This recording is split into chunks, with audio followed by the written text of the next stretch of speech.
A quick shout out goes to my current patrons and my fine tool partners. Thank you guys very much. Couldn't do it without you.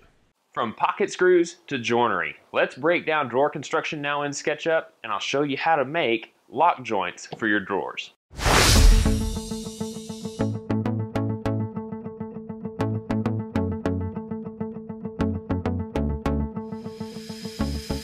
Well, good morning, good afternoon, good evening, and good night. Hope you guys are having an awesome quarantine. It has been very difficult trying to figure out how to keep my channel and my business going with quarantine matters at hand right now. It has been a challenge, let me tell you. But enough of that. I want to go ahead and start you guys on how to make these drawers a little bit stronger without the use of pocket screws. Not that pocket screws isn't strong, but joinery allows you to be able to make construction of things without the use of mechanical fasteners at all. So this drawer right here was put together with lock joints, and that's what I'm going to take you through.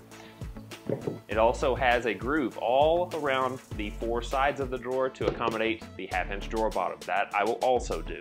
So if this is your first time here, I want to welcome you. Don't forget, if you like videos like this and you feel the need to subscribe, go ahead and do so, and then click the notification bell. It will notify you anytime I upload new content. And if you want to support the show, you can either become a patron or visit my Amazon store and purchase any of the tools that you see going on in my shop. Any little bit will help. Also, don't forget to comment down below and let me know what you think of my SketchUp series. I've had a lot of good feedback with my teaching. It's becoming a very useful tool for a lot of woodworkers. Okay, so I'm going to take you back to the tutorial that we did just last time, and when we made these 3 pocket screw drawers. Now, I have copied a drawer over because there's something I wanted to bring to your attention that I didn't even think about when it comes to the layout of the pocket screws.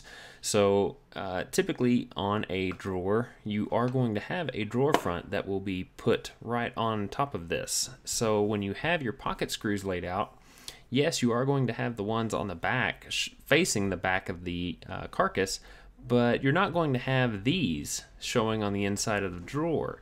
The object is to hide the pocket screws from the naked eye as much as possible. And in order to do that, this piece right here actually needs to be flipped to where the pocket screws are facing out, because the drawer front that will be going on top of this will cover those pocket screws up, and you will never see them on the inside of the drawer box. So I did want to bring that to your attention from the last go around, that your pocket screws on this side is where they need to be instead of the inside of the drawer. So now that I've got that done, I'll just get rid of it because I don't need it. What I have done now is created another skeleton frame of the drawer that we actually made right over here in this box. And what we need to do is create some joinery instead of using pocket screws. So if you guys have access to a dado blade or a table saw that accepts a dado blade that you might already have, knowing how the drawer is constructed for maximum strength, this is how I typically make my drawers for not only my shop projects but also for kitchen builds, unless the client suggests otherwise, i.e. dovetails and things of that nature. So using the skeleton frame that we have right here, we're going to start at one corner and draw all the way over to the opposite adjacent corner and pop a rectangle right there. Then using our push-pull function, we will pull that in 0.75 inches thick. So now we have a 3/4 inch thick piece that we are going to create some joinery on. Now we're going to go ahead and make that a component, and we'll just call it drawer side 01. So now we are going to take this drawer side, and after making it a component, we're going to copy it and drag it to the opposite side of the skeleton frame, and then flip it to where this side is now on the inside of the drawer, which is going to be along the red line, because that's the direction the red line is running, so that's the direction I want to flip it. So now I've got that done. We'll go ahead and do some guidelines for the joinery layouts. Okay, so a typical lock joint is going to have a groove down one side and the opposite side for the adjacent piece that will be about 1/4 of an inch thick. And typically a lock joint is a 1/2 inch from one edge, so we're going to turn our tape measure function on after going into the component for editing, and we're going to draw a guideline 0.5 inches from one edge. We'll do the opposite side as well, 0.5. Now the groove width is going to be 0.25 wide, and it's going to be 0.25 deep, but we'll do that in just a minute. So overall our distance is going to be 3/4 of an inch, which is the thickness of the adjacent piece that's going to be butted up against this one. So we'll do the 0.25 over here as well. And now the drawer bottom is next. I'm going to use a 1/2 inch thick drawer bottom, so we're going to drop it 1/2 inch from the bottom, and then it's going to be a 1/2 inch wide. That's going to be a total of 1 inch, and then the drawer bottom will be in between those two dotted lines. So now that we have the joinery laid out, we're just going to turn on the line function and just start connecting the dots.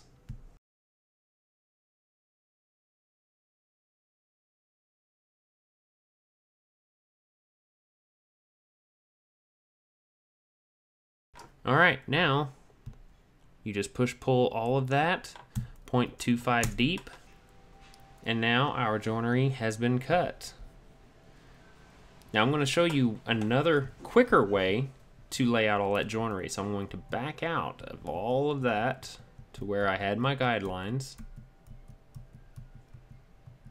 Alright, so now we're back to the original guidelines being laid out. Now what you can do is turn on the rectangle function and then draw your rectangles over each other like that. Draw that one like that and like that. But in order to get rid of these cross sections, you need to erase them. So we're going to zoom in, turn the eraser function on, and get rid of all of that. So we're just left with the outer perimeter lines.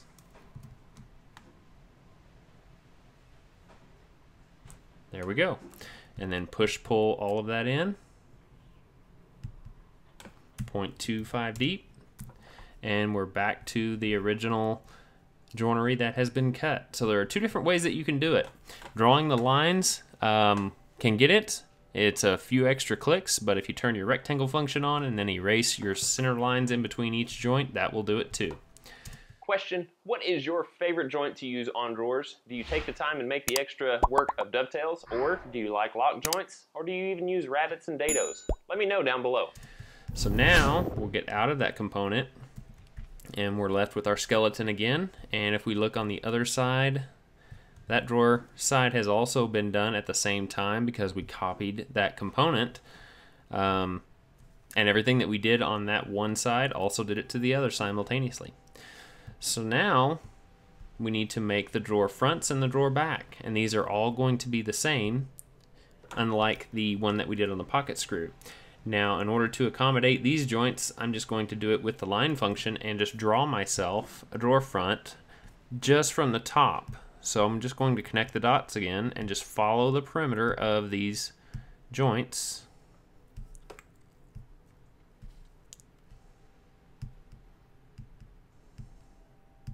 Okay, so all I did right there was just draw a 3/4 inch thick top, and then I went around all of the joinery that I cut on the drawer side. Now I'm not inside any component right now. You don't want to do that. You want to stay outside of the components because you're making a separate piece altogether. So I'm going to push-pull that top that I just created down. And as you can see, it's inside the joint just like I wanted it to be. So the only one that I have to now make is the drawer bottom. And then using the drawer sides as my template, I'm just going to pop some guidelines right there and right there. Now I'm going to hide the drawer side just to get it out of my way, and then turn my rectangle function on and draw this square on those guidelines, and then push-pull that in 1/4 of an inch deep. Now one thing we'll have to do is get rid of some extra pieces right here because it's not going to be there anymore. You see it's pretty flat right there. So we just need to turn our eraser function on and get rid of that one line, and it will take care of the face at the same time. And we'll do the same thing on the opposite end.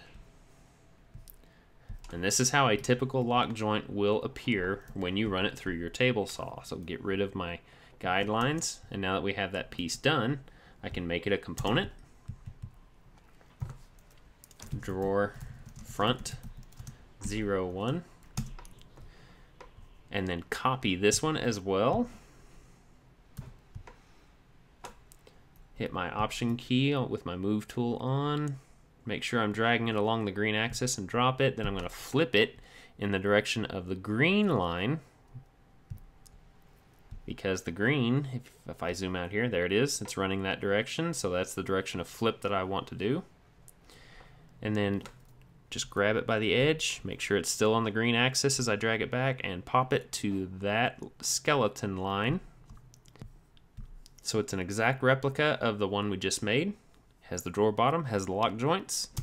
And then I can unhide, bring the other drawer pieces into view, and you can see we now have a carcass, at least without the drawer bottom, in place. So I'm going to hide one of these just so I can get rid of our skeleton because we don't need it anymore. So just click it and delete. Now, the easiest way to make a drawer bottom I find is using just the drawer front and the drawer back because it establishes the entire width using the lock joints as reference, and when you drag it to the other, it's going to establish the length. So let's just get rid of our drawer sides and zoom in a little bit so I can see the corners. We're going to turn the rectangle function on. We're going to create another component all by itself. We're going to drag from that inside corner, and I'm going to zoom in to this lock joint back here and pop it, and then pull it. I can barely see it, but I know it's there, and drag it up to the top of that lock joint. So there's my drawer bottom. Go ahead and make it a component. Drawer bottom 01, and then unhide. Everything is now in place. So I have a drawer bottom, I've got two drawer sides and two drawer fronts and backs, all complete with lock joints. Now the beauty of doing the lock joints like this is that it takes advantage of the entire length of the drawer. Drawers used to be typically made with a dado back here and then a piece of the drawer side kind of sticking proud of the drawer back, and that actually takes up a little bit of real estate. So if you want to take advantage of the entire real estate of the drawer, make them with lock joints and you'll be able to construct a drawer using every bit of the drawer length. So that is how to make lock joints on a drawer, and what I'll do next time is show you how to make a drawer with dovetails. That'll be a little bit more involved, but I still think it'll be a fun episode to do. So stick with me and save this once you're done, so we'll be able to add to it with a dovetail drawer.